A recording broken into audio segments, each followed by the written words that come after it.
Come in. Welcome. I am E.G. Marshall. Welcome to the world of mystery, to the world of terrifying imagination. The story you are about to hear is called Lost Dog. Yes, a dog story. But please don't expect a charming family tale about man's best friend. In fact, you may even decide that the dog in this story is man's worst enemy. It all depends on whether or not you share the particular terror of our heroine, Miss Julia Smollett. Get it out! Get it out of here, please! Please, George, take him away! It's only a dog, for Pete's sakes. It's not going to hurt you. Get it out! George! Please!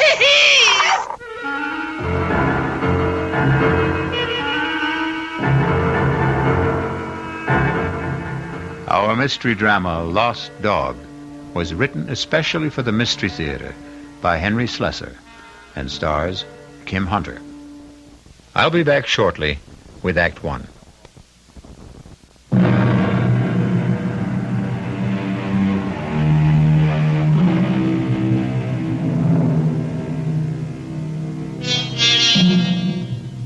Our story begins in the quiet parlor of a small suburban house at the end of Elm Street. Well, not completely quiet, since young Ronnie Hughes is once again practicing his scales under the gentle, watchful eyes of his piano teacher, Mrs. Julia Smollett.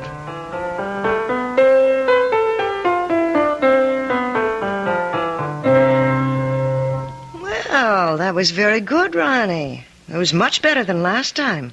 I still wish we could skip this scale stuff, Mrs. Smollett. I mean, I'm not saying that I'm ready to play concertos yet, but just the same... Why does it bother you so much, Ronnie? Well, playing scales makes me feel like a little kid, I guess. Oh, that's silly. All the finest pianists had to learn their scales before they could play any compositions. I guess it's my fault for starting to learn to play so late in life. Ronnie, 19 years old isn't very late in life. I'm 20, Mrs. Smollett. Are you? Already?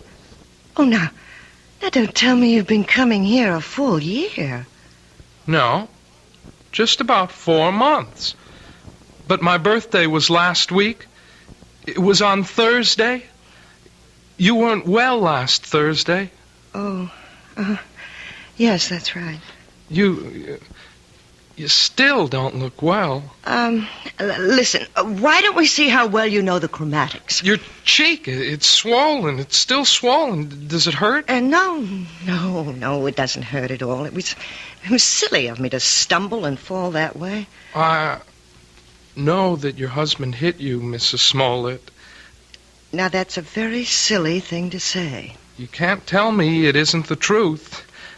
I remember the first time he did it. At least the first time I knew anything about it. Now, I'm going to have to put a stop to this. Yes, I wish you would. I wish you'd call the police or something the next time it happens. Now, listen to me, young man. You've been listening to a lot of foolish town gossip. Then tell me it isn't true. What I'm telling you is that it isn't any of your business. Yeah, I guess that's right. It's none of my business. I should never open my big mouth. I'll just keep it shut from now on. Ronnie. Yeah? All right. All right, my husband and I had a quarrel. He was drunk, wasn't he? George is in a very difficult occupation. The competition is very keen, and, well, the people he has to deal with aren't always very gentle. I don't know anything about the trucking business, Mrs. Smollett. I just hate the idea of anybody hurting you. That's all. I just can't understand why he'd do such a thing. What did you do to him? Well, if you must know, Ronnie, I won't allow him to have a dog. You what? It sounds silly, doesn't it? And you're right, it is. It's silly on my part. But I'm absolutely terrified of dogs. And unfortunately, my husband wants one. He wants one very much. And that's why he hit you? Well, the argument goes back a very long ways, almost almost since George and I were married 7 years ago. Well, it wasn't much of a problem when we lived in the city. George didn't have his trucking company then. He was just a driver. But when he got the chance to buy into a firm out here, well, we bought this house. And I guess having a house in the country made George think about dogs and things. But I just don't see what's so important about it. Well, some things become important in marriage. Oh, now, just look what all this talk has done to the time. It's after 6:30. My husband's going to be home in half an hour, and I haven't even started dinner. Will he beat you for that, too? Ronnie, if you keep talking this way, well, I just don't think it would be wise to continue giving you lessons. You don't mean that. I'll see you on Thursday, Ronnie. Yeah. Sure. Bye, Mrs. Smollett. Goodbye, Ronnie. And happy birthday, Ronnie.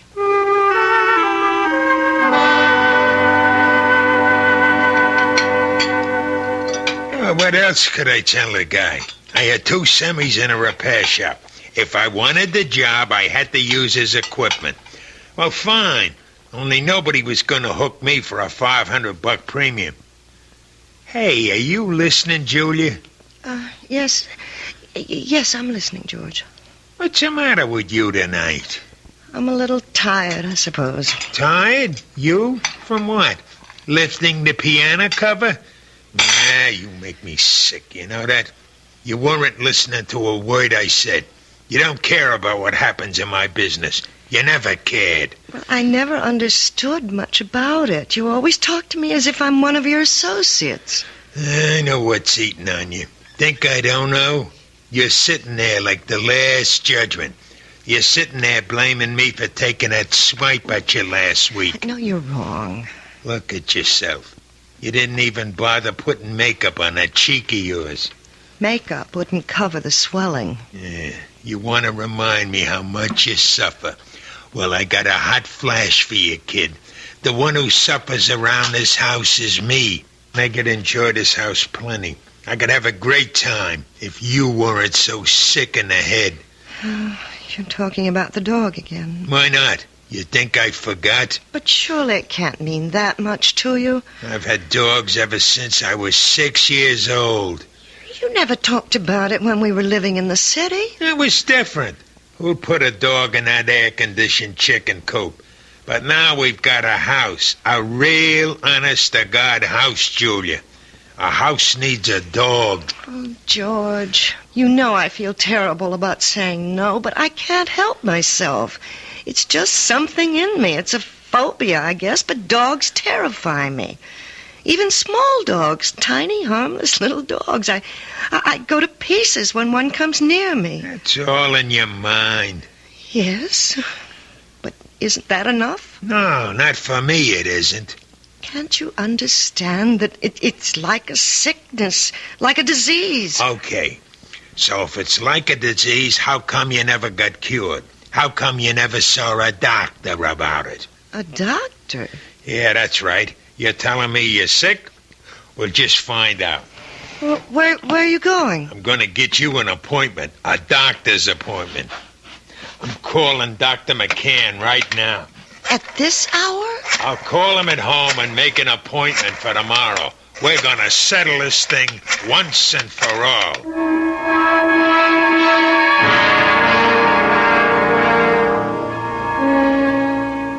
Well, Julia, maybe I'm the wrong kind of doctor. What do you mean? Well, if you're serious about getting rid of this phobia, that would take a specialist. You mean a psychiatrist? Oh, some kind of head doctor. I'm sure you realize that people who are afraid of certain things, well, they've usually had something happen to them in their childhoods, some traumatic experience or other that gets stuck in their mind like a burr and won't come out. Doctor, You know we couldn't possibly afford going through analysis. George's company isn't doing that well. He'd never stand for paying all that money week after week. Well, maybe you don't need all that couch stuff. Maybe there's something else you might try. Like what? You ever hear of hypnotherapy? You mean getting hypnotized by someone? Not just by someone.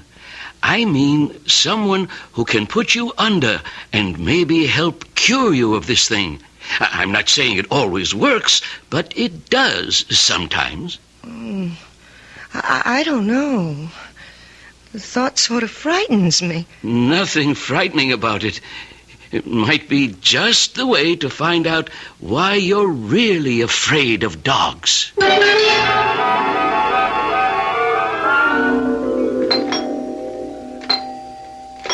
One minute. What'd you do? Forget your key? Yes, George, I'm sorry. Where you been so late? It's almost 7:15. I went to a movie after I saw Dr. McCann. I was just so nervous. I had to get out of myself, so I went to this movie, and it lasted longer than I thought it would. Oh, that's great. Just great. Now what happens to my dinner, huh? Dinner's all ready. All I have to do is heat it. That's a fine thing. I come home early to surprise you. You're not even here. I'm sorry, George. Look, do you think you should have more to drink now? I mean, it won't take me more than 10 minutes to get dinner on the table. Never mind how much I drink. Besides, I'm in no hurry for dinner. I want to know what the doctor said. Well, it's just as I told you, George. There's nothing Dr. McCann can do for me. It's not something that can be cured with a pill. There's gotta be some way. Well, he suggested that maybe a different kind of doctor, a hypnotherapist. A what? Someone who hypnotizes you, who tries to make you go back into your past. Sounds like a lot of junk to me. Well, it might do some good. I really don't know. I'll tell you what would do some good. A little direct action. That's what you need. What are you talking about, George? The only way to learn how to swim is to jump in the water, right? Well, that's what you need, Julia. I simply can't make you understand, can I? Well, maybe I can make you understand. Forget it. You want to get that dinner ready? I'm hungry. Yes, I'm going now. Look, why don't you change first? Change? Yeah, your clothes. Get more comfortable. Well, yes, I think I'd like to do that, George. I won't be long. George, there's a dog on our bed. A horrible big dog. Take it easy. That's my surprise. That's it. Tell her. Get him out of here. Please, George, take him away. It's only a dog, for Pete's sake. He's not going to hurt you. Get it out, George. Please.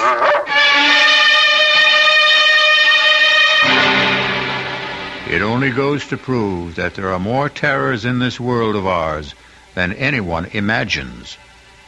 But the question in the Smollett house is, which one is the real terror? Attila the dog or George the husband? We'll learn more about both of them when we return shortly with Act 2.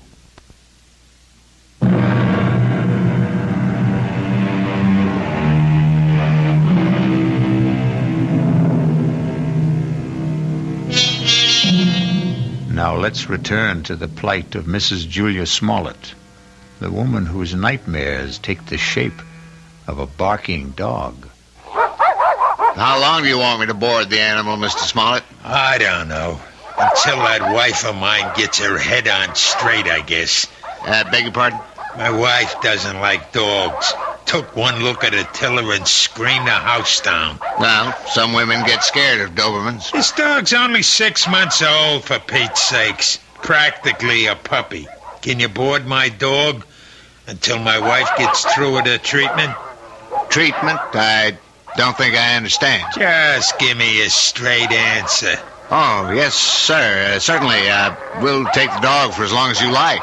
We'll see how long that is.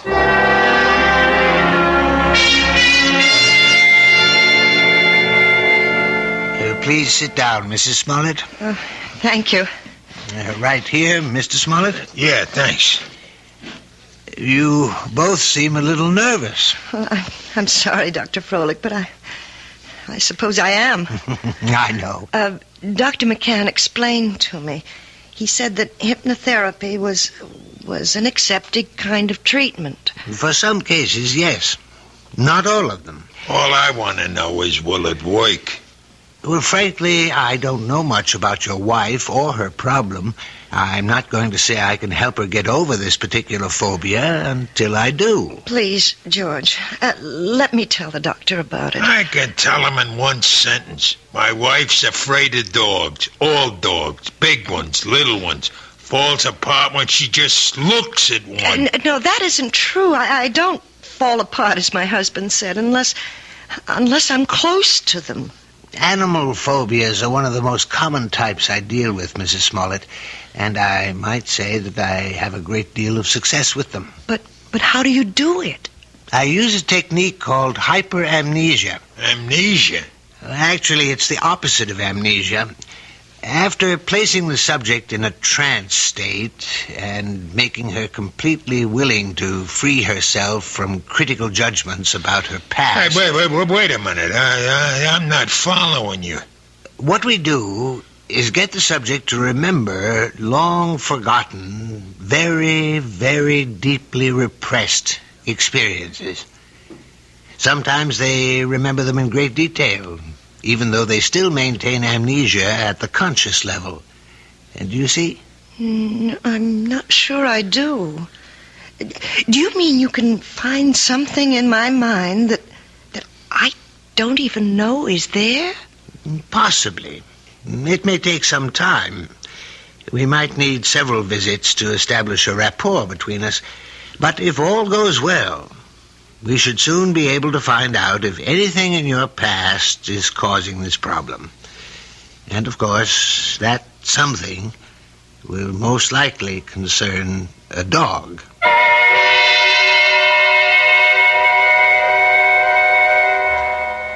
That wasn't one of Hank's longest passes, but it was a bullet right at Joe Flax, deep in enemy territory. George? 3 minutes left in the half. Are you home already? Whether or not the Ravens Yes. try to go all the way. Well, what happened? How'd it go at Froelic's? It was all very strange. Well, come on, let's hear it. Did he get you hypnotized or didn't he? Look, I just want to hang my coat up. Look, I'm missing a big game just because I want to hear. You might as well turn it on again, George, because all that Dr. Froelich did was what he called the first stages. What does that mean? I mean, well, he put me under, all right. There wasn't any problem about that. Yeah, I figured that. Tell me what he said about the dog. He didn't say anything, George. Oh, what do you mean? Just that. He didn't start talking about my problem. That's going to have to wait until I'm more receptive. What's he trying to do? Keep stringing you along until he bleeds me dry? Those visits cost $50 each, you know that? I know it's expensive, but you're the one who insisted that I go. $50 a week plus kennel charges. Couple of months of that and I'll be hocking half of my trucks. Look, you tell that guy to get down to business. It's only my second visit, George. Well, we better start seeing some results on number 3, understand? I'm not waiting any longer. There doesn't have to be a number 3. As far as I'm concerned, we can stop right now. What are you talking about? George, I don't want to do this thing. I hate being put under. I hate anybody poking around in my subconscious for something that isn't even important to me. You mean you want to be sick? I think I'll lie down for a while. Don't you walk out on me. I'm sure you'd rather watch a football game. Oh, tell me what to do. I know, you think I'm Mr. Lowbrow, but let me tell you something, kid. You're no fairy princess anymore. Maybe that's what you used to think you were back in the old days. But the only fairy around this house is that piano student of yours. I don't like to talk to you when you're like this. That's what you always say when I'm drinking. Well, I'm not drinking now, and you better listen to what I'm saying. Oh, please, George, don't touch me. Yeah, I knew that was coming next. Don't touch. That's your favorite phrase, night and day. Don't touch, George. You're hurting me. That's the only thing you understand. The only touch that means a thing to you. Let go of me. Stop being such an animal. I'll show you what animals do. No, George, please, don't. Don't. I'll show you what kind of an animal I am. I'll show you. No, George, please don't. Please.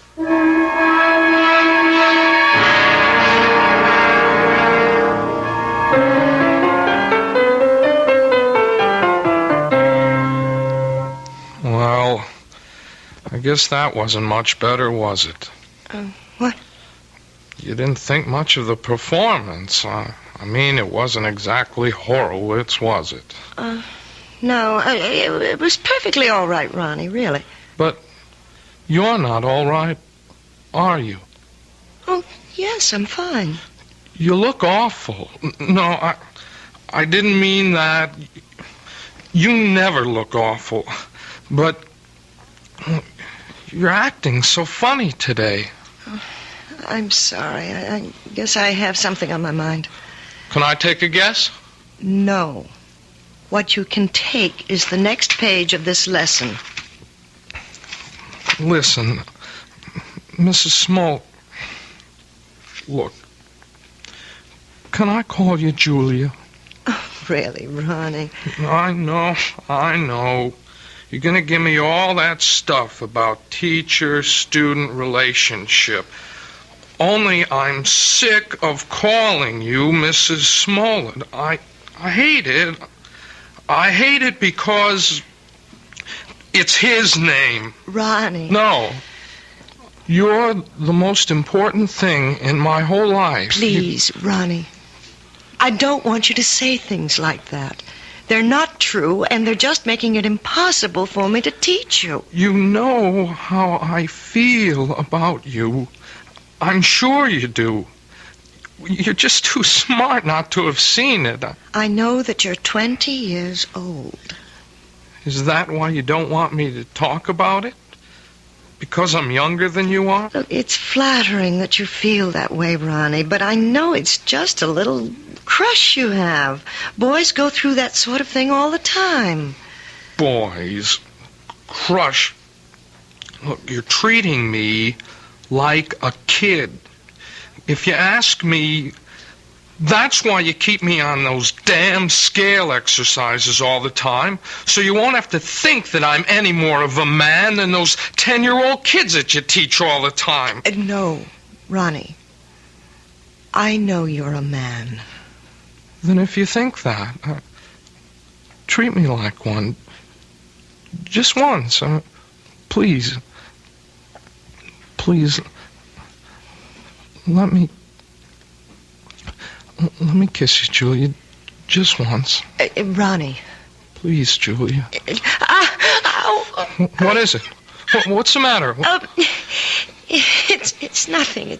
I just bruised my neck a little, and when you touched it... Your neck? Yes, it's nothing. Is that why you're wearing the scarf today? Let me see. No, Ronnie, don't. Oh, my God.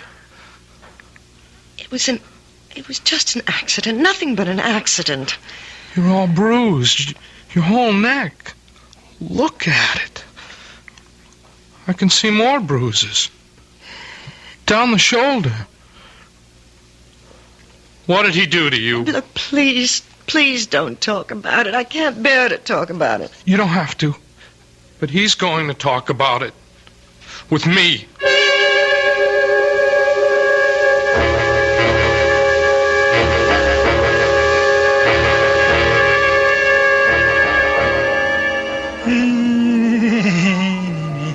Hey, listen to that, will you? Doesn't that bring back memories? Hey, Julia. What? That song. We used to dance to it, remember? In the gold room, first year we were married. Hey, you want a drink? No, thanks. You're drinking enough for both of us. Makes me feel good. Yes, I know. That's the thing about wives. They ought to do what their husbands do. A man needs a pal, not just a wife. I'm sorry that I'm not a pal, George. That's why I need a dog, you understand? A man's gotta have a friend. Somebody who understands him, you see? You really think that dog, what's his name, would understand you? His name's Attila. Attila. That's an awful name for a dog. A frightening name. Everything scares you, even names. Oh, who the heck is that? I don't know. Hello, Mr. Smollett. Hey, what is this? Since when do you give piano lessons at night, Julia? Ronnie, what are you doing here? I didn't come for a lesson. I came to talk to Mr. Smollett. You want to talk to me? About what? May I please come in, sir? Yeah, sure. Come on, Sonny. Ronnie, you shouldn't have come here. I won't stay long. I just want to say something to your husband. Sure, kid. Go ahead. I wanted to say that I know what you're doing to Julia. I know how you've been hurting her, and I won't let you get away with it. What was that? Ronnie, no. No, look, even if she doesn't want to say anything about it, I will. You touch her again, I'll go to the police. I mean that. See, there are laws in this country. I think maybe I'm hearing I things. swear, Mr. Smollett, you ever hit her once more, you're going to go to jail. So I'm going to jail her, and you're going to put me there. Ronnie, I begged you not to do this. No. It's okay, Julie. I like hearing this. I mean, I want to know what the younger generation is thinking. You don't want me to hit my wife anymore, is that it? That's it. You sure you know the difference between hitting and just giving little love taps? Please, Ronnie, go. Go right now. I mean, maybe you made a mistake, kid. For instance, this is a love tap. Oh, George! Now, that's a love tap, Ronnie, baby. This is... George, stop it! Don't! And you see the difference, kid? You better be sure you know the difference before you talk to the cops. George! George, don't!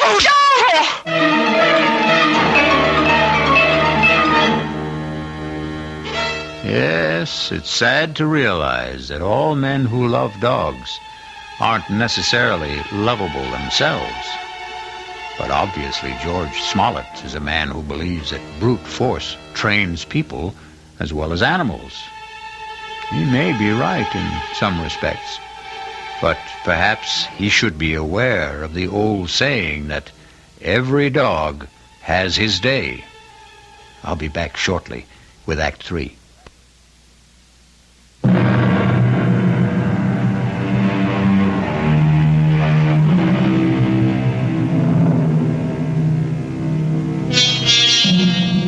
An important day has arrived in the life of Julia Smollett and her husband George, because Julia is on her way to the offices of Dr. Froelich, who has promised that this is the day which may bring her back to the forgotten days of her past, perhaps to the very day when she equated the word terror with the friendly eyes and wagging tail of man's best friend. This better be the payoff. That's all I've got to say. I hope you're not disappointed, George. Well, at least you're talking to me. That's the first word you've said to me in 2 days. I haven't had much to say. Look, the kid Ronnie's all right. I didn't mark him up. He's still as pretty as ever. That worries you, doesn't it? Nobody's got a right to walk into my own house and say those things to me. You have nothing to worry about, George. Yeah, that's what you say. $50 a visit is something to worry me, and $40 a week for the dog, and a lot of other things. We've also lost a piano pupil. I suppose you realize that. Who cares about that? Ronnie paid $20 a week for his lessons, George. I won't miss it. Not as much as you'll miss your little Prince Charming. Well, what about it? About what? You're gonna miss him, right?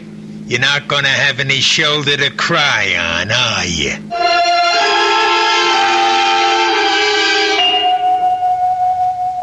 I think I'd better explain exactly what I plan, Mrs. Smollett. We're going to try something called age regression. Age regression? It sounds as if you're going to make me younger. That's almost exactly what we'll try to do. Well, if you can, Doctor, you'll have every woman in America on your doorstep. All I'm going to do is attempt to take your mind back into your own past. I'm going to see if you can relive some of your earlier years. You mean that I might actually remember things from my early childhood? I'm hoping that you'll recall one particular thing. The thing which you've been concealing from your adult self for a very long time. It's rather frightening, isn't it? No, you mustn't fear knowledge, especially self-knowledge. Now, we'll just draw the window shade and we'll get started.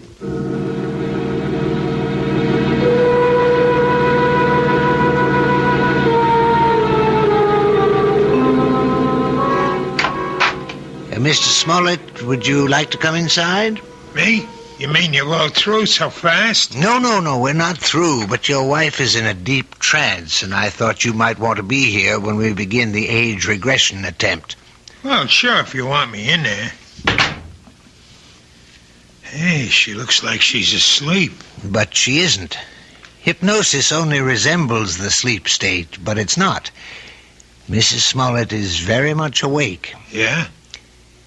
Mrs. Smollett, Julia, you may open your eyes now. Ah, that's fine. Now, tell me, do you know what day it is today? Yes, Wednesday. No, you're wrong. It's Friday, Julia. Is that right? Yes, Friday. No, Julia, it isn't Friday either. Do you know what day it is now? No. I don't know what day it is. In fact, right now you don't know the day or the month or even the year, Julia, do you? No. You see, Mr. Smollett, I'm purposely doing this to dislocate your wife in time. Oh, yeah, I understand.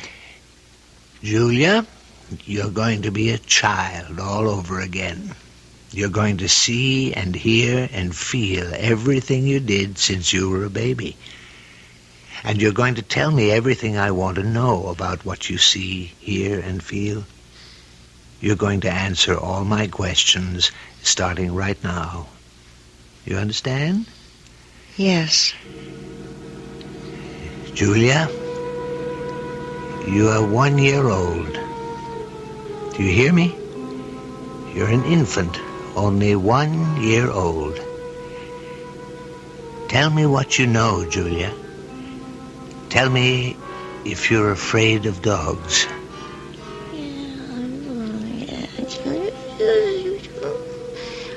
Oh, my God. You sound like a happy baby to me, Julia. I don't think you had any fear of animals when you were a little baby. Did you? Now you're 2 years old, Julia. You can probably say a few words now. Are you afraid of dogs? No. And now you're 3, Julia. You're growing up very quickly. Now you're a big 3-year-old girl. And are you afraid of dogs now, Julia? No. Not afraid of Bow Wow. You're 4 years old now, Julia. Tell me if you're afraid of dogs now. It's all right to shake your head as long as you tell me, Julia. Now you're 5. 5 years old. What? Still not afraid of dogs? No, I'm not afraid. I'm not afraid. Now you're 6, Julia. 6. This can go on forever. Please, Mr. Smollett. Not afraid at 6, Julia? Then let's be 7 years old. You're 7 years old. Still not afraid, are you? Now, what about 8? You're an 8-year-old girl now. Topper. Topper. What was that? Topper. Poor Topper. What's she saying? Julia, who is Topper? Is Topper a dog? Yes, Topper's my dog. Where is Topper now, Julia? Topper's dead. They put Topper away. They killed him, and it's all my fault. It's all my fault. What's your fault? What did you do, Julia? No, it's his fault. It's Bobby's fault. Who is he, Julia? Is Bobby a friend of yours? I hate him. He teases me all the time. I'm glad I did it. I'm glad. Only don't kill Topper, please. Please don't kill my dog. Does all this mean something? Yes, it means a great deal, Mr. Smollett. Julia, now please listen. I want you to tell me all about Bobby and Topper. Bobby lives next door. He's 10. He teases me, he pulls my hair, he tore my dress. He put mud in my shoes and he hit Topper with a rock. Mommy! Mommy! What happened, Julia? Why are you calling your mother? What's happened to Bobby? He's killed him! He's killed him! Who? I warned him. I told him what I would do. I told him. Was it Bobby you warned? Sick him. Sick him, Topper. Kill him. Kill him. Kill him. Oh, my God. Quiet. Julia, listen to me. I want you to explain everything to me very clearly. Did you tell your dog to hurt Bobby? Yes. Did he hurt Bobby? Did Topper kill him? No, he hurt Bobby. He didn't kill him. He hurt Bobby in the neck, but they killed Topper. They killed my dog. And it's my fault. It's my fault.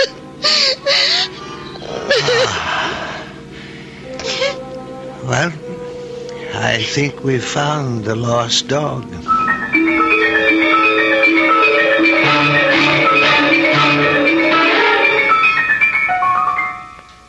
So, now you know, Mrs. Smollett. Now you may be able to understand. It was this one incident in your childhood, this one tragedy of your past innocence, which is responsible for your phobia. More than anything, you have a strong feeling of guilt. You blame yourself for what happened to little Bobby, when in all likelihood you were not in any way at fault. No, Dr. Froelich. You're wrong about that part. It was my fault. I remember it all now. You probably just wished that Topper would turn on the little boy, and you saw your wish become a reality. So you accused yourself of a crime. I didn't wish it. I told Topper what to do. I hated Bobby so much I wanted him to sink his teeth in that little boy's throat. Well, at least you've brought it all into the light, Mrs. Smollett. And something tells me that it won't be long before you'll willingly accept the love and friendship of a dog again.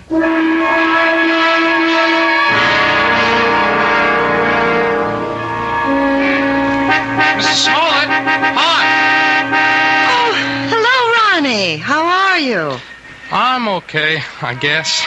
That looks like a brand new car you're driving. Oh, yeah, it is. My parents gave it to me for my birthday, but, well, it took a couple of months to get it here from the factory. Well, you see, I wanted a couple of special things done to it. It's very handsome, Ronnie. I'm sure you're enjoying it. Yeah, it's great. Guess you've been shopping, huh? Yes, I have been. Ronnie, Maybe you'd like to come inside for a few minutes, for some tea or something? I'm afraid I can't right now. I mean, see, I'm supposed to pick up Lisa at her house. Lisa? Yeah, Lisa Bryant. We, sort of going steady now. Yes, of course. Well, it was very nice running into you, Ronnie. Yes, it was. Hey, by the way, you're looking... Well, I mean, you seem real fine these days, Mrs. Smollett. Yes, Ronnie. I'm really very fine. Now I've got to go inside. It's time to feed Attila. Who? Goodbye, Ronnie.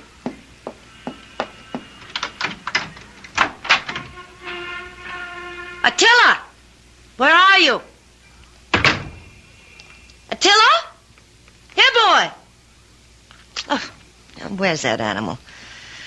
Oh, well, I suppose he's playing in the yard or something. Oh, or maybe he's in the bedroom. Attila! No, not in there. Oh, I see George's jacket's back from the cleaners. I hope they haven't taken all the smell out of it. No, they couldn't do that. Nothing will ever take the smell of George out of anything.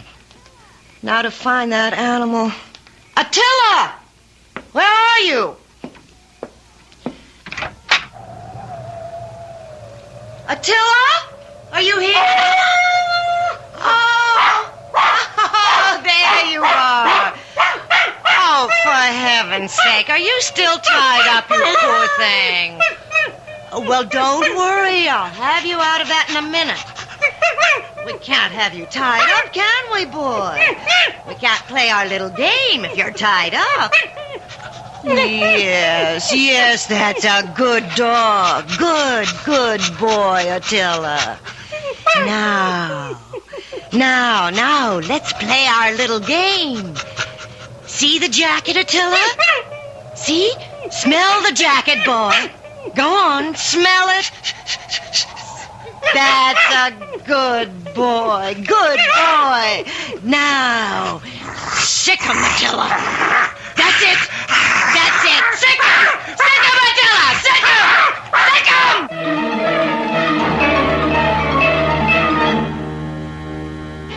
Who said a dog has to be man's best friend? Why not woman's best friend? Especially a woman like Julia, who is just learning how really helpful a dog can be. Or rather, she's remembering how helpful. And one day soon, George Smollett will come home to a very surprising greeting from his own pet. I'll be back shortly.